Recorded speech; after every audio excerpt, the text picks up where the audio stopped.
Find a comfortable position, close your eyes, and join me on a journey through time. We're traveling back 2,800 years to ancient Greece, to a time when the golden rays of the sun illuminated the Mediterranean, when people believed the gods walked the same earth as mortals. 776 BC, one of the most important sporting events in human history is born. In Olympia, in the sacred groves of Zeus, the first Olympic Games begin. But this isn't just a sporting competition. This is a sacred covenant that brings the entire Greek world together. That stops wars, that turns enemies into friends every 4 years. From all corners of Greece, from the islands, from the colonies, from the city-states, athletes flock here to compete in the presence of the god Zeus. And tonight, I'm going to tell you the story of one man, Diagoras, from the island of Rhodes, a man from an ordinary family, but who encountered an extraordinary destiny. The Olympic Games begin long before recorded history. In the realm of myth and legend, they say that Zeus himself, the king of all gods, once wrestled his father Cronus, right here in Olympia, for control of the universe. And when Zeus won, he established games to celebrate his victory.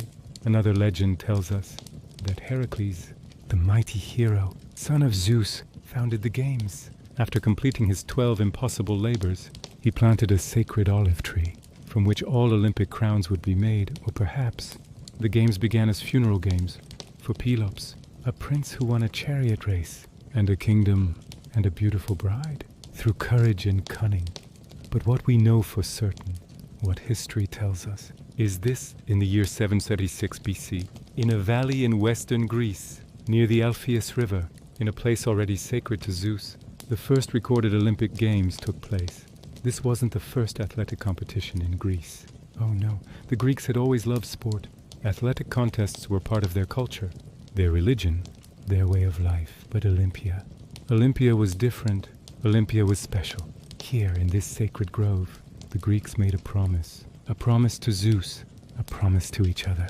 Every 4 years, they would gather, they would compete, they would celebrate together. Imagine that first Olympic Games, so simple, so pure, just one event. The stadium, a sprint, from one end of the stadium to the other, about 192 meters. The length of the stadium itself, 6 runners lined up, or maybe 8. Ancient records differ. They stood at the starting line, toes in the grooves carved into stone, still there today, after 2,800 years. No starting gun, instead a trumpet blast, or perhaps a shout from the judge, and they ran, barefoot on hard-packed earth. Dust rising, crowd roaring, the winner. His name was Corybos, a simple cook from the nearby city of Elis. Not a nobleman, not a warrior, just a cook who could run faster than anyone else that day. And that was beautiful. That was the Greek ideal. Excellence, arete.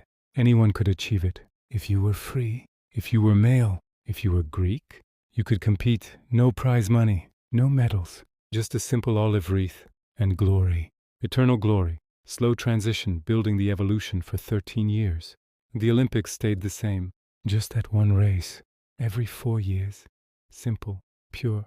But the Greeks loved innovation, loved pushing boundaries, loved adding more. So in 724 BC, the 14th Olympics, they added something new. The Diagoras, 2 stadia, 384 meters, a sprint down and back. The runner had to touch a post at the far end, then turn and sprint back, harder than it sounds. The turn was crucial. Too wide and you lost time. Too sharp and you lost balance. 4 years later, 720 BC, another addition. The long race, the dolichos. Now this was different. This was about endurance. 24 laps of the stadium, maybe 20. Ancient sources vary, but approximately 4,600 meters, nearly 3 miles.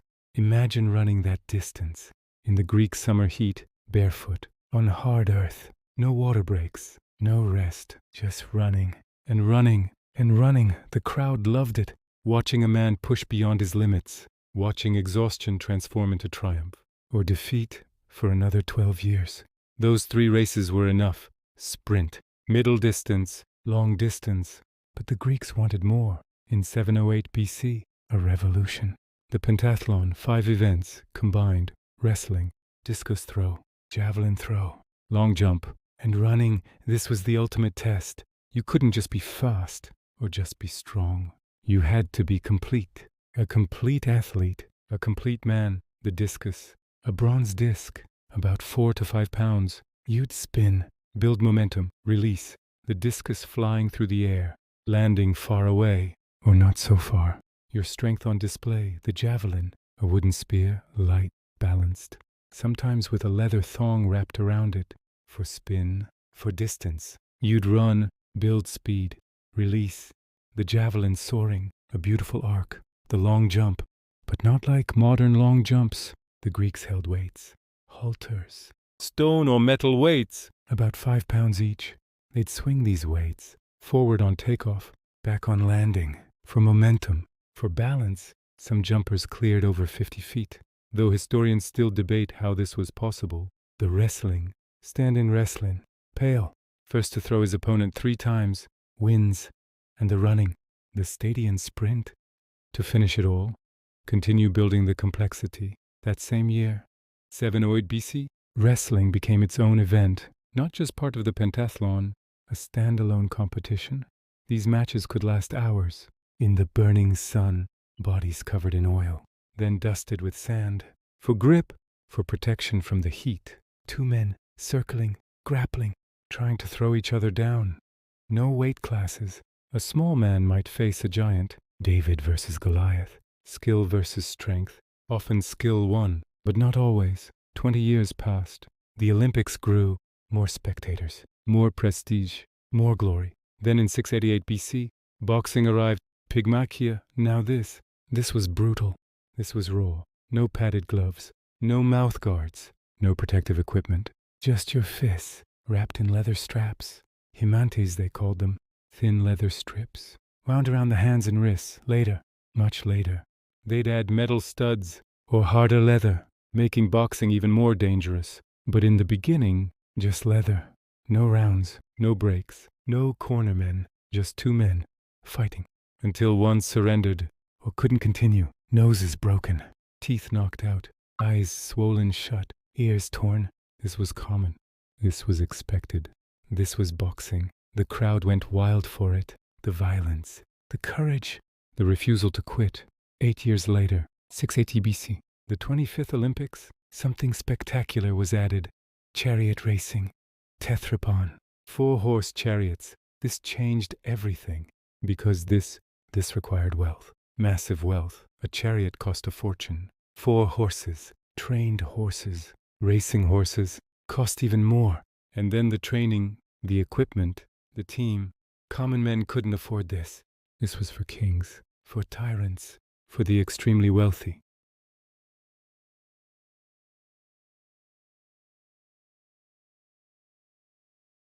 But here's what's interesting. The winner wasn't the chariot driver. The winner was the owner, the one who paid for it all. So a king could sit in the stands, watch his chariot race, watch his driver risk his life. And if they won, the king got the glory. The king got the crown. The king's name was recorded. 12 chariots might start a race. Only 3 would finish. Crashes were common, often fatal. Dust everywhere. Horses screaming. Wood splintering. But oh, the spectacle, the drama. The crowd loved nothing more, except perhaps pancration. Added in 648 BC, this was it. The ultimate combat sport. The most dangerous. The most feared. The most respected. Pancration. All power. Almost no rules. A combination of boxing and wrestling. You could punch, kick, choke, throw, joint lock. Almost anything. Only 2 things forbidden. No eye gouging. No biting. Everything else, fair game. Fighters would break bones, dislocate joints, choke opponents unconscious. And sometimes fighters died. Right there in the stadium. In front of thousands. And if you died winning, if you died making your opponent surrender, you were still declared the champion. Your body crowned, your city honored. A hero's death over the centuries. More events were added. The hoplite race, where men ran in full armor. Helmet, shield, greaves, competitions for boys. Younger athletes training, learning, preparing for their future. Contests for trumpeters, for heralds. Because even these skills deserved recognition, deserved glory. By the height of the Olympics, nearly 300 years after they began, The games had grown from one simple race to dozens of events over 5 full days, with ceremonies, sacrifices, feasts, celebrations, and it wasn't just the competitions. The Olympics were a complete festival, a cultural celebration. Poets came to recite their works. To gain fame, Herodotus, the father of history, first presented his histories at Olympia. Sculptors displayed their art. Painters showed their work. Philosophers debated in the shade of the sacred groves. Merchants sold their wares. Food vendors fed the crowds. Wine flowed freely. Though not for the athletes, they had to stay pure. Stay focused. Tens of thousands of spectators from all over the Greek world. Sicily, southern Italy, Asia Minor, Egypt, everywhere Greeks lived. They came to Olympia, but most importantly, the sacred truce, Ekacheria, 3 heralds, Spondophoroi, would travel throughout Greece, announcing the Olympics and declaring the truce for 1 month before the games. During the games, and 1 month after, all warfare stopped, all hostilities ceased. Safe passage was guaranteed to everyone traveling to Olympia and back home again. Athens and Sparta, bitter enemies, would march their armies home, put down their weapons, send their athletes to compete together in peace. This was the power of the Olympics. This was the magic. For a few precious weeks, every 4 years, the Greek world was united, not by conquest, not by force, but by shared culture, shared values, shared love of excellence. Wars would resume after. Of course they would, but for those weeks, peace reigned, and that was something sacred. The Olympics weren't just games. They were a mirror, reflecting the Greek ideal, the perfect balance of body and mind, of strength and skill, of individual glory and communal celebration. They were a gift to Zeus, a thank you for victory, for peace, for life itself. They were a promise from every Greek city to every other, that no matter their differences, they were all Hellenes, all Greek, all brothers, under the same gods, sharing the same culture. And for nearly 1,200 years, from 776 BC to 393 AD, through wars and peace, through prosperity and crisis, through the rise of Alexander, the conquest by Rome, the Olympics endured until a Roman emperor, a Christian, named Theodosius, banned them, called them pagan, shut them down. The sacred flame went out. The olive groves fell silent. The stadiums emptied for about 500 years. The Olympics slept until 1896, when they were reborn in Athens, modern, changed, but still honoring that ancient ideal, that ancient dream. But tonight, we're not concerned with the modern games. Tonight, we return to the ancient world, to 464 BC, to the 79th Olympiad, where a young man from Rhodes, Diagoras, is about to write his name into history. Now, let's get to our main story, the island of Rhodes in the Aegean Sea, an island close to the sun, the shining pearl of the Hellenistic world, 5th century BC. Rhodes was a wealthy trading center. The harbor was full of ships. The streets were full of merchants, sailors, craftsmen. But wealth wasn't for everyone. Diagoras was born in the town of Ialissos, on the northwest coast of Rhodes, a small fishing village. His father, Damagetos, was an ordinary fisherman. Every morning he'd set out to sea early. By evening, he couldn't clean the fish smell from his hands. His fingers were calloused. His back was bent. His mother wove at home simple fabrics. She'd sit at the same loom for days, moving her fingers quickly. Life was hard, slow, empathetic. Tone Diagoras, when he was a small child, would go out to sea with his father.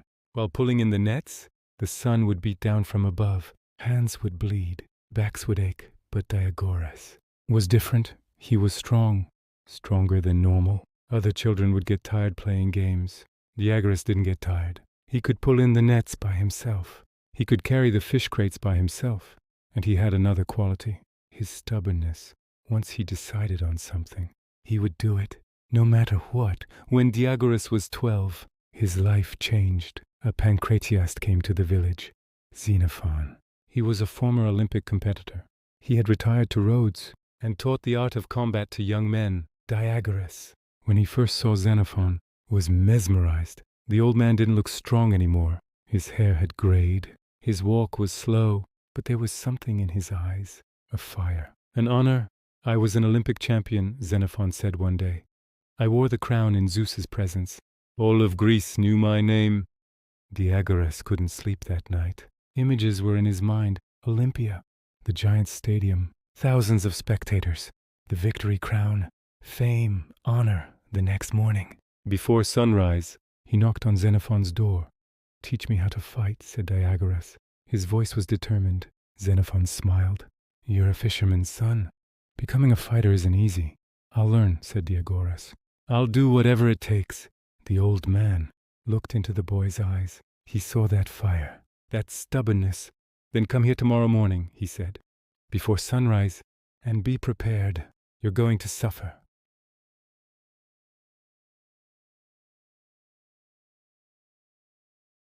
Training wasn't easy in ancient Greece. Becoming an athlete wasn't like modern athletics. This was a full-time lifestyle, a complete transformation, like entering a monastery, like becoming a different person.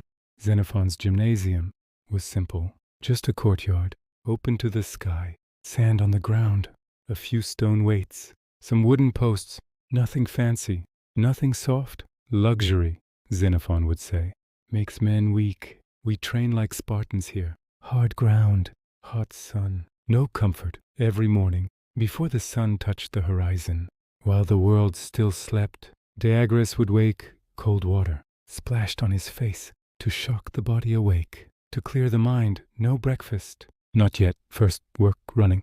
Always running, out of town, into the hills. The path was rocky, uneven, not like a smooth track. This was real terrain. This built real strength. His bare feet would strike the ground again and again, thousands of times each morning. The soles would toughen, calluses forming, bleeding at first, then hardening, like leather, uphill, legs burning, lungs screaming for air, but no stopping, never stopping. Pain is weakness leaving the body, Xenophon taught. Welcome it, embrace it. It's making you stronger, downhill, faster, dangerous. One wrong step and you could break an ankle. This trained balance, trained awareness, trained survival instincts along the coast, where the sand was soft, where every step took effort, where your calves would cramp, your thighs would burn. But you kept going. 5 miles, maybe 6, every single morning, before the sun was fully up, back to the gymnasium, drenched in sweat, heart pounding. But no rest, water, just a little, not too much. Xenophon was strict about this. Too much water makes you slow. A sip, don't gulp. Then wrestling. Pale, the wrestling ground was carefully prepared. Soft sand, dug up fresh each day, mixed with oil sometimes, to keep it from being too dusty. Diagoras and the other students, there were 6 of them. Young men from Rhodes, all dreaming of glory, all suffering together. They'd strip down, completely naked, as was the Greek custom. No shame in it. The body was a temple, something to be celebrated, not hidden. First oil. They'd rub olive oil all over their bodies, starting with the neck, working down, chest, arms, legs. The oil would shine in the morning sun, making them look like bronze statues come to life. Then sand, dusted over the oil, for grip. Without it, you'd just slide off your opponent. The sand stuck to the oil, created texture, created friction. Xenophon would circle them, watching, always watching, his old eyes missing nothing. Wrestling, he'd say, is like life. It's not about being the strongest. It's about leverage, about balance, about knowing when to push and when to yield. The basic stance, feet shoulder-width apart, knees slightly bent, hands up, fingers spread, ready to grab, ready to defend. The clinch, where you locked hands around your opponent, feeling for weakness, testing their balance, their strength, their resolve. The throw. There were dozens of techniques. The leg trip, where you'd hook your opponent's ankle and push. The body lock, where you'd lift them completely off the ground. The sacrifice throw, where you'd fall backward but take them with you. 3 throws. That's all you needed. Throw your opponent 3 times. You win. But it wasn't that simple. Your opponent was trying to throw you too. Every grip, every shift of weight, every breath mattered. Diagoras would wrestle for hours. One opponent, then another, then another. Round and round, he'd win some, lose more. In the beginning, He was younger than most, smaller, weaker, but he learned fast. He learned that strength wasn't everything, that a smaller man could beat a larger one, with technique, with intelligence, with heart. He learned to feel his opponent's intentions. Through the grip of their hands, the tension in their shoulders, you could predict their next move. If you paid attention, he learned to endure, to be thrown hard, to have the wind knocked out of you, to taste blood, to feel your ribs bruise, and get back up and keep wrestling. By mid-morning, his body would be covered in bruises, scrapes, sand stuck to him everywhere, in his hair, in his ears, under his fingernails. Then finally, breakfast. Simple. Always simple. Athletes didn't eat luxuriously. That came later, after victory, after glory. Barley bread, coarse and heavy, made from yesterday's batch, hard to chew, but filling, nutritious. Cheese, goat cheese usually, salty, crumbly, wrapped in fig leaves to keep it fresh. Olives, always olives, black ones, briny, bitter, but full of oil, full of energy. Sometimes figs or dried fruit, for sweetness, for quick energy. Water or diluted wine, very diluted, more water than wine, just enough to add flavor, to kill any bacteria in the water. No meat in the morning. Meat was for evening, after the day's work was done, after a brief rest. In the shade, perhaps an hour, the afternoon session began. Boxing, pygmachia. This was Diagoras' chosen sport, his path to glory. So this training was the most intense, the most important, the most brutal. The boxing training area had a heavy bag, made of leather, stuffed with sand and grain. Hung from a wooden frame, Diagoras would strike it, again and again, left, right, building power, building speed, building endurance. His hands would be wrapped in soft leather first, practice wraps, not the hard himantes used in real fights. These protected his hands during training, let him hit harder. More often, Xenophon would stand beside him, correcting, always correcting. Don't just punch with your arm, punch with your whole body. Drive from your legs, through your core, into your fist. Keep your guard up, even when you attack, especially when you attack. Don't telegraph. Don't show your opponent what's coming. Strike like a snake, fast, unexpected, then sparring. With the other students, this was different from the bag. The bag didn't hit back. Your training partner did. They'd face each other, guards up, circling, slowly, looking for an opening. Then someone would strike, and the fight was on. Punches came fast. Most were blocked, or slipped, or absorbed on the arms and shoulders. But some got through, to the face, to the ribs, to the gut. Diagoras took many, especially early on. His nose, broken twice in the first year, reset by Xenophon, roughly, painfully, but necessary. His lips, split constantly, would heal, then split again the next session. His eyes, blackened so often that his mother cried when she saw him. "Is it worth it?" she'd ask, tears in her eyes. Looking at her battered son, "Yes," Diagoras would answer. No hesitation. "Yes, it is, but gradually, month by month, year by year." He improved. His defense got better. He learned to slip punches, to make his opponent miss by inches, to make them punch air. His offense got sharper. His jabs became like spear thrusts, quick, accurate, damaging. His power increased as his body grew, as his muscles developed, as his technique refined. His punches could drop a man by his second year. He was competitive with the senior students. By his third year, he was beating them. By his fourth year, even Xenophon had trouble touching him in sparring.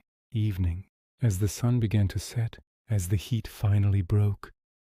Pancration, the most feared training, the most dangerous, the most real. Pancration had almost no rules. You could punch like boxing, wrestle like pale, but you could also kick, knee, elbow, choke, lock joints. Only two things forbidden: biting and eye gouging.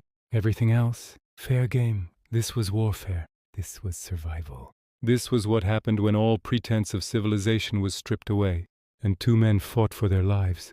Xenophon would pair students carefully, by size, by skill level, by temperament. Pancration was dangerous enough, without being reckless. This sport, Xenophon warned, has killed men. Remember that. Every time you train, respect it. Respect your partner. Respect yourself. The matches were intense, exhausting, terrifying. You might be wrestling, trying for a throw, when suddenly your opponent would punch you in the ribs, or you'd be boxing, exchanging punches, when they'd suddenly grab you, try to take you down, or you'd be on the ground, wrestling for position, when a knee would smash into your thigh, or an elbow would crack against your skull. Injuries were constant. Diagoras dislocated his shoulder twice. Once in training, once in a local competition. Both times, Xenophon would grab his arm and ram it back into the socket. The pain, indescribable, but necessary. He broke his left hand, punching another student's elbow. A stupid mistake. The hand swelled up like a melon. Couldn't train properly for weeks. He learned never punch an elbow.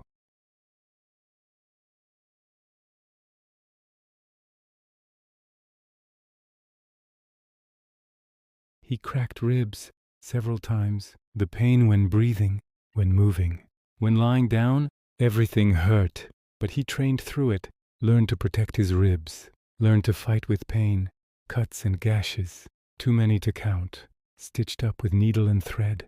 By Xenophon, by a local healer, by his mother, scars accumulated, each one a lesson, each one a memory. The athlete's diet was carefully controlled. Dinner, the main meal. After training was complete, meat. Finally meat, but lean meat, no fat, no waste. Chicken, fish, sometimes goat, rarely beef. Too heavy, vegetables, whatever was in season.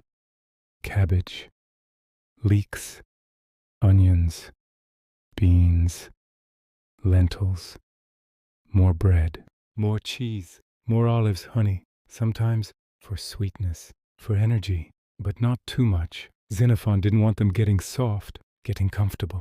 And always water, lots of water, to replace what was lost in training, to flush the body, to heal but no excess, no luxury, no rich foods, no wine, not in quantity, not until after you'd won something, earned something. At night, before sleep, Xenophon would talk to them about philosophy, about what it meant to be an athlete, about what they were really training for. You think you're training to win competitions, he'd say. That's part of it, but only part. You're training your mind, learning discipline, learning to control your body, control your emotions, control your fate. You're learning about suffering and how to overcome it, because life is suffering, and champions are those who suffer more than others. But keep going. You're learning about mortality, about your limits, about how far you can push before you break, and then pushing just a little further. Glory is temporary. Victory is fleeting. But what you learn here, what you become here, that's forever. Diagoras would listen and think and understand. Slowly, over time, the years passed, one after another. At 15, he was still learning, still getting beaten regularly, still weak, still uncertain. At 16, he won his first tournament, a small local event, but his first victory, his first taste of glory. He went home and cried from joy, from relief, from pride. At 17, he was Rhodes's best junior fighter. Other young men came to train with him, to learn from him, the student becoming the teacher. At 18, he won the Rhodes Championship, adult division, against grown men, some twice his age. He beat them all. At 19, regional tournaments, traveling to other islands, other cities, building his reputation, learning different styles, different techniques, adapting, evolving. At 20, he was a known name in boxing circles. People talked about him, this young fighter from Rhodes, strong, fast, relentless, never quits. At 21, he won the regional championship, the Dorian Games, against the best fighters from 6 cities. He dominated them, destroyed them, left no doubt. And then, at 22, the invitation came. Rhodes was sending a team to Olympia, and they wanted Diagoras in the boxing competition, the biggest stage, the ultimate test, the 10 months before, were the hardest of his life. Olympic rules required 10 months of serious training under supervision before you could compete. This wasn't casual. This was witnessed, verified, certified. Diagoras trained harder than ever, morning, afternoon, evening, every day, no breaks, no rest days, no excuses. His body, transformed completely, what little softness remained, burned away. He became all muscle, all sinew, all sharp edges and hard planes. His face changed too, more serious, older, the boyishness gone, replaced by a fighter's face, a warrior's face, scarred, hardened, but determined. Xenophon watched his star pupil with pride and something like sadness.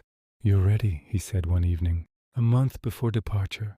You're as ready as I can make you." "I'm frightened," Diagoras admitted. Rare honesty, rare vulnerability. "Good," Xenophon said. "Fear keeps you sharp, keeps you focused. It's not the absence of fear that makes a champion. It's what you do despite the fear. What if I lose? Then you lose, and you come home, and we train harder, and you go back. Champions aren't made in one competition. They're made over a lifetime. But what if I win?" Xenophon smiled. "Rare for him. Then you become immortal, your name spoken for centuries, your glory eternal. You become what all men dream of becoming, a hero." The night before departure, Diagoras couldn't sleep. He walked to the gymnasium, his second home. For 10 years, in the darkness, he could still see it. The sandpit, the wooden posts, the heavy bag. He remembered his first day, 12 years old, terrified, determined. He remembered every punch, every throw, every defeat, every victory. He remembered the pain, the blood, the sweat, the tears, and he knew it was all worth it. Every second, every sacrifice, because tomorrow he began the journey to Olympia. Tomorrow he began the journey to immortality. The day of departure finally arrived. Rhodes harbor. Dawn. The ship waiting, creaking gently with the waves. A merchant vessel, heading to the Peloponnese, with space for passengers. The entire town seemed to be there. Hundreds of people, come to see off their champion, their hope, their representative to the gods. Diagoras' mother couldn't stop crying. She held him tight, so tight he could barely breathe. "Come back safely," she whispered. "I don't care about victory. Just come back alive." His father tried to be strong, tried to show no emotion, as was proper for a Greek man, but his hands shook when he gripped Diagoras' shoulders. "You carry Rhodes with you," he said, voice thick. "You carry all of us. We believe in you." His siblings, younger brothers and sisters, looked at him with wide eyes, like he was already a hero, already a legend. He felt the weight of it. The responsibility. Xenophon was there too, of course. The old teacher, looking older now, grayer, more bent, but his eyes still sharp, still fierce. "Remember everything," he said. Simple words, but loaded with meaning. 10 years of teaching, contained in 3 words. Diagoras nodded, couldn't speak. Emotion too strong.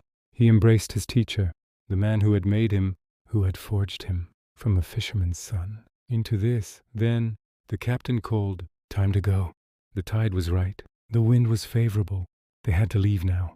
Diagoras walked up the gangplank, carrying only a small bag, some clothes, his wraps for training, some dried food for the journey, nothing else. An athlete traveled light. He turned, one last look, at his family, at his town, at his home, his mother, still crying, his father, hand raised in farewell. Xenophon, standing straight, proud. The townspeople began to chant, "Diagoras, Diagoras, Diagoras." He raised his hand, acknowledging them, trying to burn this moment into his memory, this moment before everything changed. The ship pulled away from the dock, slowly, the gap widening, Rhodes receding, getting smaller, the chanting fading, until it was just wind and waves. The voyage would take 3 days, across the Aegean, around the Peloponnese, to the western coast. Diagoras had never been on a ship this long. Short fishing trips with his father, yes, but nothing like this. The open sea, vast, endless, terrifying, beautiful. The first day, the sea was calm, glassy. The ship cut through it like a knife through oil. Dolphins followed them, playing in the wake, jumping, spinning, like they were celebrating too. The sun blazed overhead, hot, unrelenting. Most passengers stayed below deck, in the shade. But Diagoras stayed above, watching the horizon, thinking about the journey ahead, about the competition, about what awaited him in Olympia. He wasn't alone on this ship. There were others, other athletes, going to the same place. For the same reason there was Philippos, from Athens, a runner, lean and tall, all legs. He'd competed before. This was his third Olympics. He had confidence, experience. First time? Philippos asked Diagoras, friendly enough, but also sizing him up. Yes, Diagoras admitted. No point lying. It's overwhelming, Philippos said. The size of it, the crowds, the pressure. Some men break under it. Can't handle it. I won't break, Diagoras said quietly. But with certainty, Philippos smiled. We'll see. We all think that, before we get there, there was Nicias, from Thebes, a wrestler, massive, shoulders like a bull, hands like hammers. He barely talked, just sat staring at nothing, conserving energy, conserving focus. There was Demosthenes, from Corinth, a pentathlete, handsome, charming, always smiling, always joking, using humor to hide his nerves. Diagoras could see through it.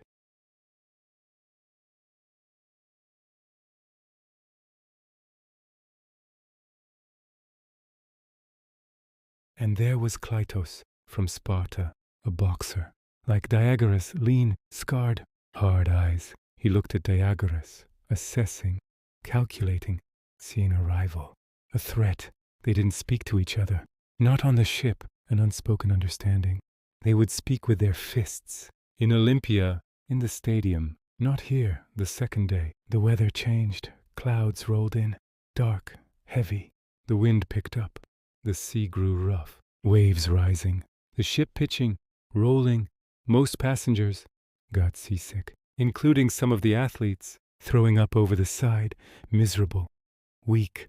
But Diagoras and Kleitos stood at the rail, both refusing to show weakness, both determined to prove something. Even here, even now, the storm lasted for hours, the ship groaning, creaking, the sailors working frantically, adjusting sails, tying down cargo, praying to Poseidon. Diagoras held the rail, watched the waves, some as tall as houses, crashing against the ship, soaking him, cold, violent, and he thought, this is a test, this is preparation. If I can handle this, I can handle anything. When the storm finally passed, when the sun broke through, when the sea calmed, Diagoras felt different, stronger, more confident. He had faced chaos, and not broken. He had faced fear, and not fled. The third day, they reached the Peloponnese, landed at a small port, Elis, not far from Olympia. Solid ground, finally. Diagoras's legs wobbled, unused to not moving. The sailors laughed. Common for first-time voyagers. From here, they would travel by foot. The final leg, through the countryside, through the valley. To Olympia, the road was packed. Thousands of people, all going the same direction. Athletes, spectators, merchants, performers, everyone converging on one place. It was like a river of humanity flowing towards something sacred, something momentous. The walk took most of a day, through rolling hills, past olive groves, past farms and villages. Everywhere they went, people stopped to watch, pointing at the athletes, guessing who they were, what sport they competed in. Children ran alongside, asking questions, begging for predictions. Who would win? Who was the favorite? Diagoras walked mostly in silence, conserving energy, but also observing, learning. He watched the other athletes, how they moved, how they carried themselves. The confident ones, loud, boastful, already claiming victory. The nervous ones, quiet, withdrawn, already defeated in their minds. The experienced ones, calm, focused, treating this like just another competition, even though it wasn't. And the first-timers, like him, wide-eyed, overwhelmed, trying to process it all. First sight of Olympia, and then they crested a hill and saw it, Olympia, the valley spread out below, green, lush, the Alpheus River winding through it, sparkling in the afternoon sun, and the buildings. So many buildings, temples, stadiums, columned halls, all gleaming white marble, reflecting light, like the home of gods indeed. The temple of Zeus dominated everything, massive, majestic. Those columns, rising impossibly high, you could see them from miles away, smoke from hundreds of fires, sacrifices, offerings, rising to the heavens, and people everywhere. Tens of thousands, maybe more, the largest gathering Diagoras had ever seen, had ever imagined. He stopped. Oh, couldn't help it. Had to stop. Had to stare. Had to let this moment sink in. Impressive, isn't it? Philippos said, standing beside him. Even after 3 times, still impressed. It's... Diagoras couldn't find words. It's sacred, Philippos finished. That's the word you're looking for. Sacred. And it was. You could feel it. In the air. In your bones. This wasn't just a place. This was a threshold. Between mortal and divine. Between ordinary and extraordinary. They descended into the valley. Joined the throngs. Entered Olympia proper. The noise was overwhelming. Thousands of conversations. Music. Singing. Animals. Vendors shouting. Children playing. A cacophony. But somehow harmonious. The smells. Roasting meat. Incense. Sweat. Olive oil. Wine. Flowers. All mixed together. The sights. Colors everywhere. Bright robes. Painted statues. Decorated stalls. Waving banners. Each city with its own colors. Its own symbols. Diagoras felt dizzy. Overwhelmed. Too much. Too fast. His heart racing. His breathing quick. Stay calm, he told himself. This is just another competition. Just bigger. But he knew that was a lie. This wasn't just another competition. This was everything. The athletes were directed to special quarters. The Leonideon, a massive building, built specifically for Olympic competitors. It was luxurious. By athlete standards, private rooms, running water, common areas, training facilities, but even here, there were rules, discipline, control, no visitors, no women, except for priestesses and young unmarried girls. No distractions, no temptations. Diagoras was assigned a small room, a bed, a small table, a window looking out toward the stadium. Simple, but clean, comfortable. He set down his bag, sat on the bed, and for the first time since leaving Rhodes, let himself feel it. The magnitude of where he was, what he was about to do. His hands started shaking, just a little. Nerves, fear, excitement, all mixed together. That first night, sleep didn't come easy. The building was full of athletes, hundreds of them, from across the Greek world. Some were celebrating already, laughing, telling stories, confident, or pretending to be. Some were silent, meditative, already in their mental preparation. Some were praying to Zeus, to Apollo, to Heracles, to any god who might listen. Diagoras lay in his bed, staring at the ceiling, listening to the sounds, the distant roar of the crowds. Even at night, the celebration continued. Tomorrow would be the first day, registration, inspection, the oath, and then, 3 days later, his event, boxing. The moment he'd trained 10 years for, the moment that would define him. Forever, doubts crept in, as they always do, in the dark, in the quiet. What if I'm not good enough? He thought. What if those other boxers are better? What if I embarrass Rhodes? What if I disappoint everyone? He thought about Klytos, the Spartan boxer, who'd barely looked at him on the ship, but whose eyes had said everything. I will destroy you. He thought about all the champions who'd come before. Legends. Names remembered for centuries. Could he join them? Did he deserve to? He thought about his father, pulling nets, bleeding hands, working so hard, for so little, so Diagoras could have this chance. He thought about his mother, crying at the dock, afraid she'd never see him again. He thought about Xenophon. Remember everything. Resolve building, and slowly the doubt transformed into determination, into focus, into steel. I am good enough, he told himself. I've trained harder than anyone. I've sacrificed more than anyone. I've earned this. I am Diagoras of Rhodes, son of Damagetos, student of Xenophon, and I will not fail. He closed his eyes, controlled his breathing, like Xenophon taught him, and finally, near dawn, sleep came.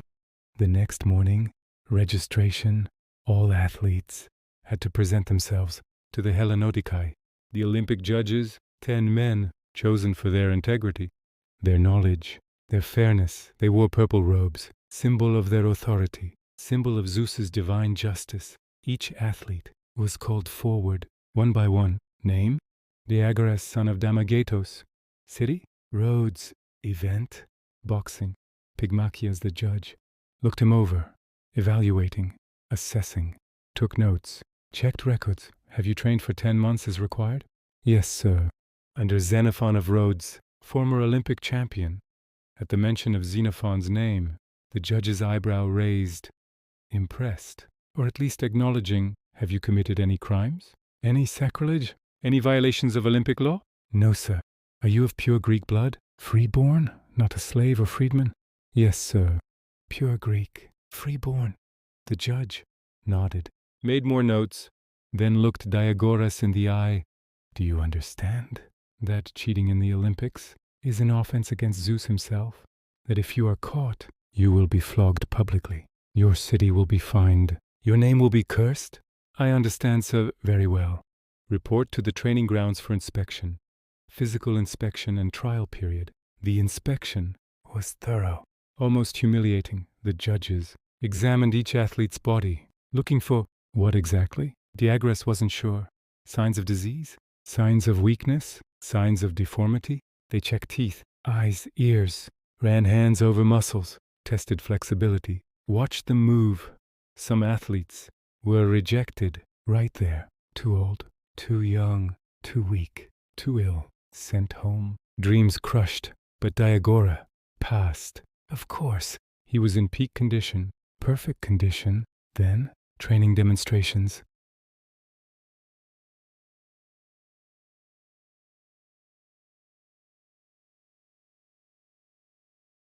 Each athlete had to show their skill, prove they belonged here, prove they wouldn't embarrass themselves. Or Olympia boxers sparred with each other. Light contact, just demonstrating technique, speed, form. Diagoras was paired with another first-timer from Megara, younger, nervous, inexperienced. It was over quickly. 3 punches.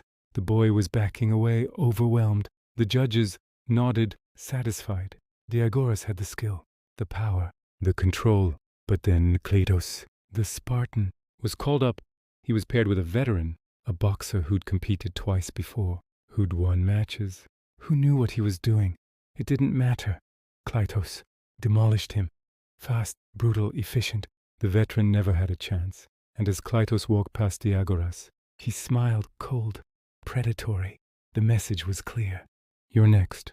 The oath ceremony, detailed and sacred. That afternoon, the sacred oath, Horkos, all athletes, all trainers, all relatives who came, gathered at the temple of Zeus, before the altar, where a wild boar had been sacrificed, its blood still fresh, still dripping. The head judge stepped forward, his voice carrying across the crowd, before Zeus Horkios, Zeus of the oath, before all the gods of Olympus. We gather to swear this is not a game. This is not entertainment. This is sacred competition, reflecting the divine order, the cosmic struggle, the eternal pursuit of excellence. You who compete, swear now on this sacrifice, on your honor, on your city's honor, on your family's honor. One by one, each athlete approached, placed their hand on the altar, on the blood, and spoke, I swear to Zeus, to Apollo, to Heracles, to all the gods, that I have trained faithfully for 10 months, that I know the rules of my sport, that I will compete fairly, that I will not cheat, that I will honor the Olympics and honor Greece. When Diagoras' turn came, he stepped forward. His hand touched the altar. The stone was warm from the sun, slick with blood, the blood of sacrifice. He could feel the weight of it, the sanctity of it. This wasn't just words. This was binding. This was eternal. He spoke the oath, voice clear, strong, certain. And as he spoke, he felt something, a presence, a power. Like the gods themselves were listening, were watching, were judging. He finished, stepped back, and knew there was no turning back now. He was committed, body and soul. 2 more days, until his event, until boxing began. Those days were torture, waiting, watching. thinking. He watched the other events, the runners, the wrestlers, the pentathletes, the raw displays of human potential, human excellence.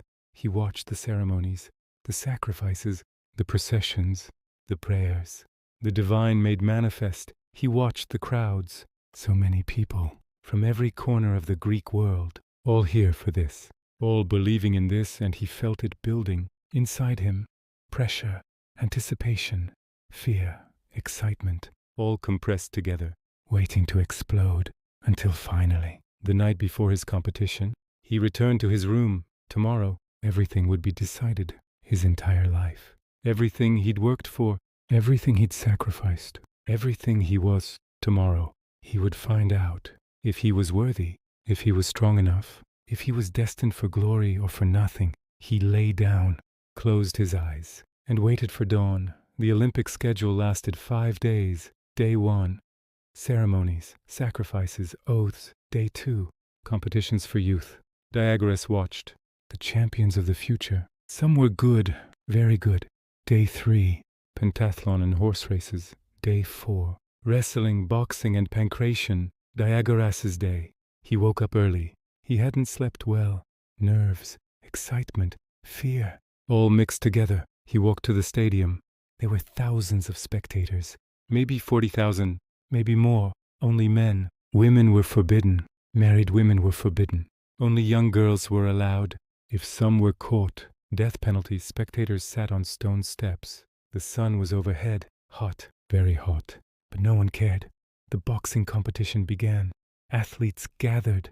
Diagoras counted them, 16 boxers. Him from Rhodes, 3 from Athens, 2 from Sparta, the others from different cities.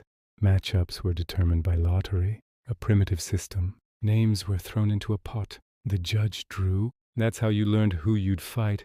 Diagoras' first opponent, Cleomedes, from the island of Astipalea, tall, strong, ruthless eyes. The fight began. It wasn't like modern boxing. No rounds, no rest, no ring, just sand, sun, and 2 men. Cleomedes attacked. He was fast. He was strong. His punches came hard. Diagoras defended, remembered what Xenophon taught. Patience, patience. The opponent will tire. You wait. Cleomedes threw a punch. Diagoras blocked. Another punch. Defense again. Minutes passed. Cleomedes was covered in sweat, out of breath, starting to tire. Now, Diagoras struck back, right straight, to Cleomedes' jaw, hard, clean. The man staggered. Diagoras continued. Left hook, right hook, left straight.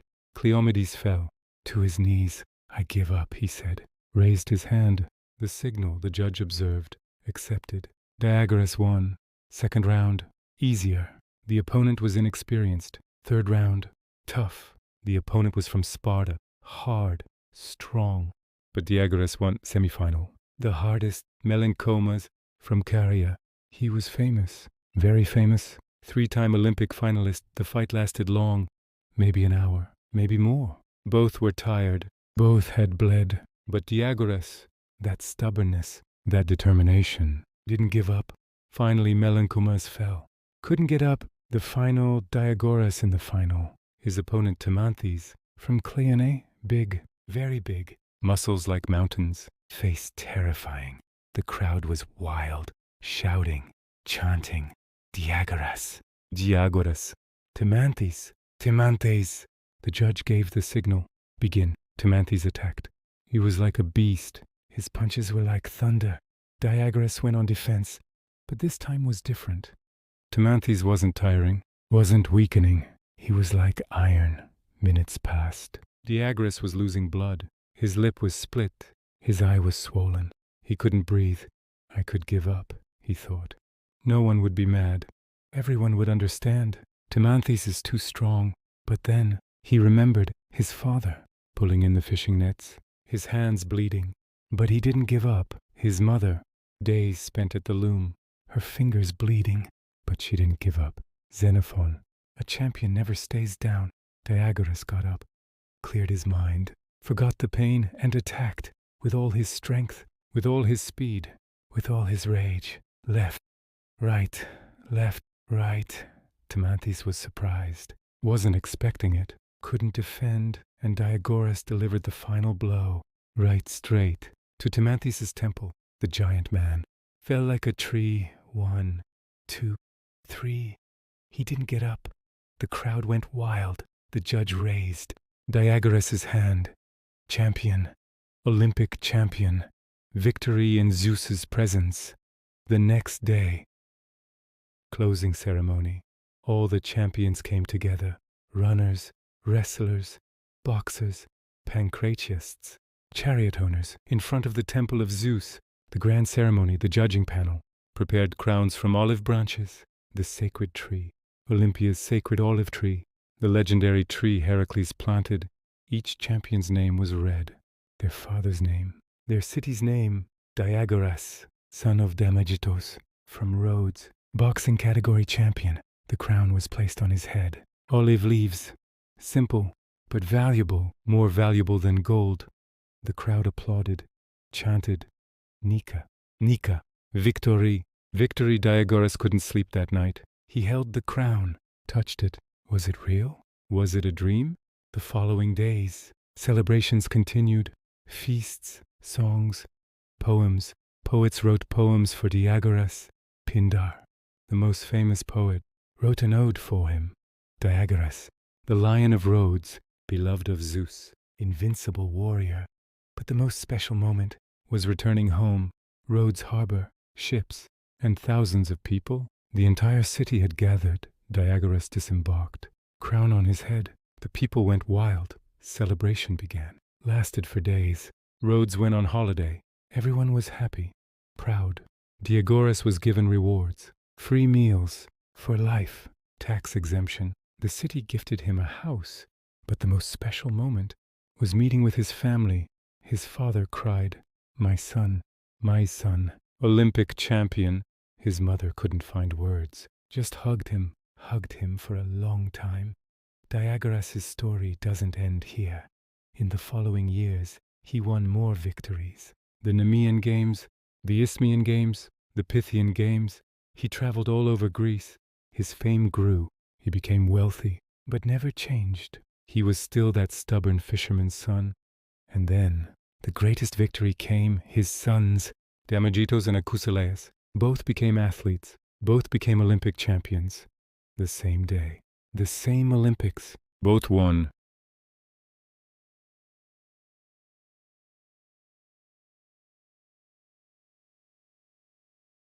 And that day, in the stadium, his two sons lifted Diagoras onto their shoulders, carried him through the crowd. The people shouted, applauded, cried, "Diagoras! Now you can die happy. There can be no greater happiness than this." And that night, according to legend, Diagoras died from happiness, in peace, on his son's shoulders. But in reality, he lived for years more. Even his grandson became an Olympic champion. 3 generations, 3 champion families, and so Diagoras' story ends. A poor fisherman's son became a legend because he didn't give up, because he believed, because he worked. The ancient Olympics weren't just a sporting competition. They were a ceremony that brought out humanity's best, a miracle that turned enemies into friends, an opportunity that turned ordinary people into heroes. And this story reminds us where you come from doesn't matter. Who you are doesn't matter. What matters is how much you want it, how hard you work, how much you believe. Now, breathe comfortably. Relax your body. Imagine Diagoras' crown, olive leaves on your head. Feel Olympia's sun warm on your face. Hear the crowds chant in the distance, far away, and slowly drift off to sleep. Good night, sweet dreams, and victorious dreams.